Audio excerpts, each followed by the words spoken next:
It's a very misty morning, and there's been some quite freezing temperatures overnight.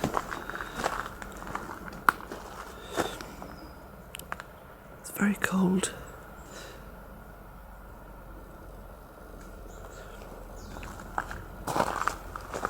And you can see some of the frost on the kale leaves, and also the fennel has drooped a little bit with the frost. I'll just show you around the front first, because I was looking out the kitchen window and it looked as though the world stopped existing outside of Polytunnel cottage. Do you see what I mean? You can't see further than the trees here.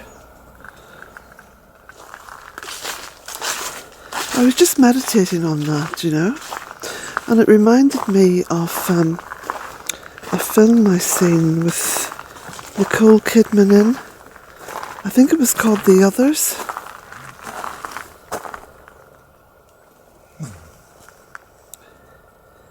Jack is sniffing around because I've put some oats out for the birds. You can see the various sprinklings. I can hear a dog in the distance.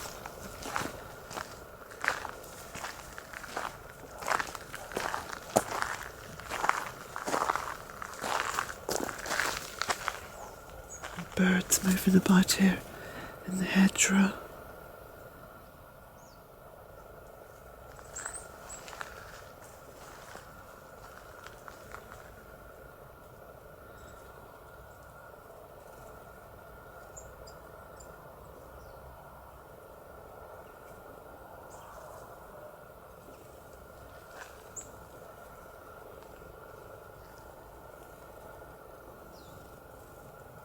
And the frost up there on the edge of the roof. It is beautiful, but it's very, very cold.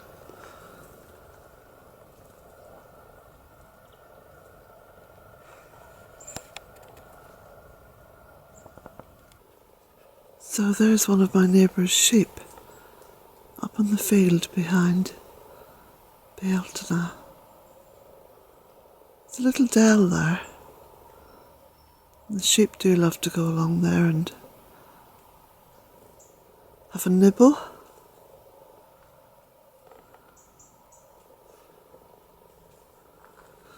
I keep an eye on the sheep as much as I can for John. If I do see anything, I let him know. They are beautiful creatures. Lovely to watch. And Jack is so good with them because he doesn't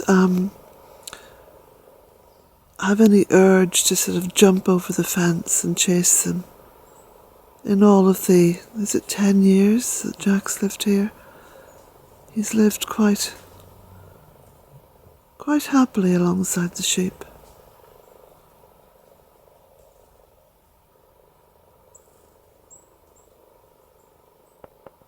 One of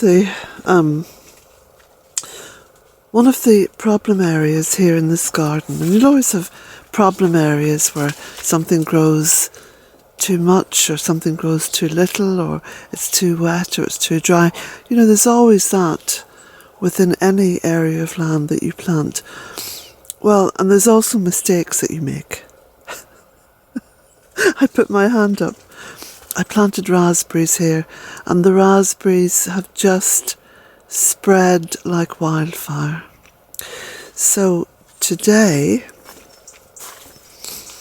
once the sun breaks through and burns off some of the frost and the mist, I'm going to get stuck in, and you see all these green leaves? They're all very tall raspberry canes, so I'm going to be cutting them down to ground level. And you can see there's absolutely masses of them, look. They go through the apple orchard. I think they've even encroached a little bit here in this hedge. So if anyone wants to talk about invasive species, include raspberries in that. But at the same time, of course, I've been nurturing this garden, this Lunasa garden, you can see all the plants in it, as very much a little sanctuary garden specifically for the butterflies, the bees, the insects, and the birds, of course, because where you have butterflies, bees and insects, you're going to have birds. And been planting trees and shrubs, but in order to maintain it, because something like this has to be maintained, it means going in and cutting back and tidying up. Talking of tidying up, do you remember during the summer, during the heat of the day, I was working along here and I was chopping and dropping to create this little path? Do any of you remember that? Well, it's held good, hasn't it? The chop and drop, you see, does work. So this little path is very much outlined there, you can see it. You can also see this beautiful mist up on the hill there. There's a massive amount of willow to be cut back. And the willow arches, let me just show you this because it's amazing how fast everything grows here. This is almost like the wild edge I'm coming into. This is what happened to the willow arches because for this year I didn't prune them. And they grew and grew and grew and grew, and the weight of them just pulled them apart. So I'm going to be taking these down. Whether I take them down to sort of halfway down the arch or take them down to ground level and let them grow as a coppice willow, not too sure yet. I've been working through that in my mind as I'm working through my tasks here on the soil, on the earth. So now you can see the extent of the raspberry. I'm going to be chopping and dropping and building up this area. I know there was rhubarb along here, but I want to use this area for another year or two, specifically as one ginormous compost heap, and then go in at a later date in another couple of years and plant it out. So that's how I'll be working. So you can see here I've got so many different plants and trees. It is beautiful in the spring and summer and autumn, but in the winter with the raspberries coming up, you can see it looks a bit dishevelled. And I don't mind dishevelled, but dishevelled is also a look that is really saying to the gardener, to the caretaker, to the woodland manager, come out and interact, do a little bit of work. And as long as you're dressed up in nice warm clothes, which everybody has these days, you can get out into the beautiful landscape and work away. So there we go. The Polytunnel, massive amount of work to do in here as well. It's been kind of neglected from about midsummer onwards. I do normally go in here and have a jolly good cut back, but again I'm sort of rethinking this. I'm continually helping the land here to keep evolving because that's what it wants to do. Now I've got this table here that my daughter wants, a table and chairs, and she's going to be painting those. That's been a very put that on the end of the long list thing. I have been using it for drying kindling as well, but it does need a jolly good tidy up. So take a good look, because the next time you see this tunnel, it's going to be thoroughly tidied. And, that's probably about 3 days work in that.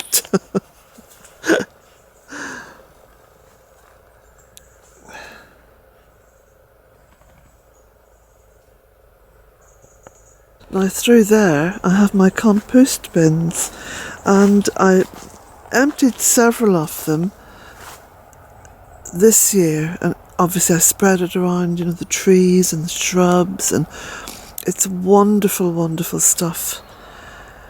I'm going to be taking at least a couple of those bins and spreading down around the lower woodland, because the bins need to be emptied, and the lower part of the land is the least fertile. For various reasons, it's the least fertile. So I'm going to be spreading. And again, that's quite a big task. It's quite a big task to empty one of the bins, to get at least half of the contents into the wheelbarrow and set about my work. But it's good, healthy work. And there's nothing like cracking on with work. So I'm over beside the rebirthed rowan tree and just seeing some beautiful webs. Can you see them hanging down? And then in here, on this little brass spiral, let me see if I can get a close up. There we go. You see the beautiful web? Not beautiful. Such delicate work.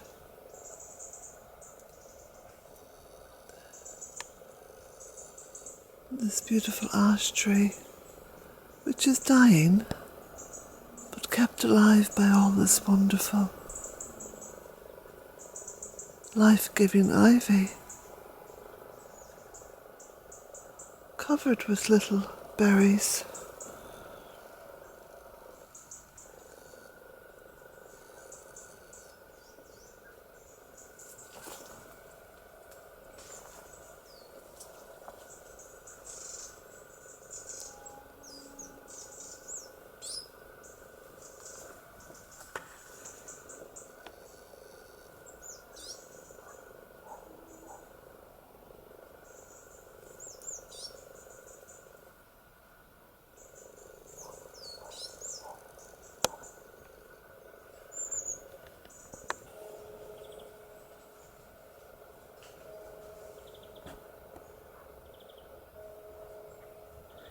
Can you hear the church bell? That's the church over in Keiju. The bell is ringing.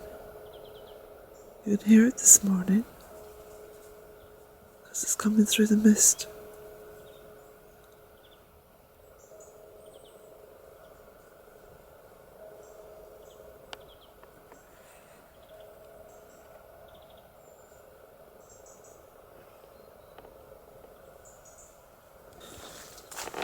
Jack is very excited.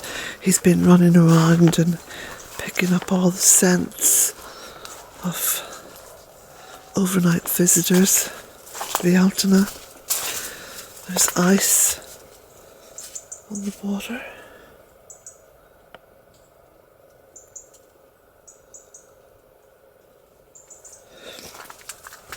But on this misty morning, of course, it wouldn't be complete without a visit to the stone circle. So that's where we shall go.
that beautiful going towards midwinter sun. Very silvery.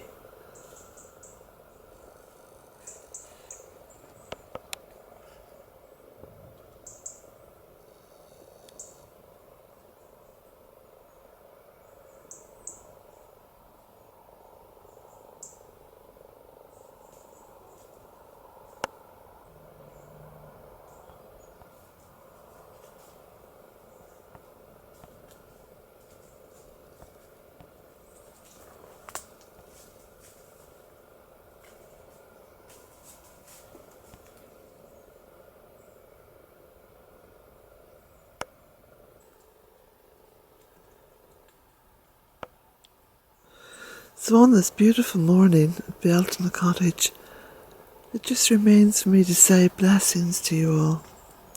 I'm going to go into the house and get a few more layers on, then come out here and get stuck into my work. So blessings to you all. Have a lovely day.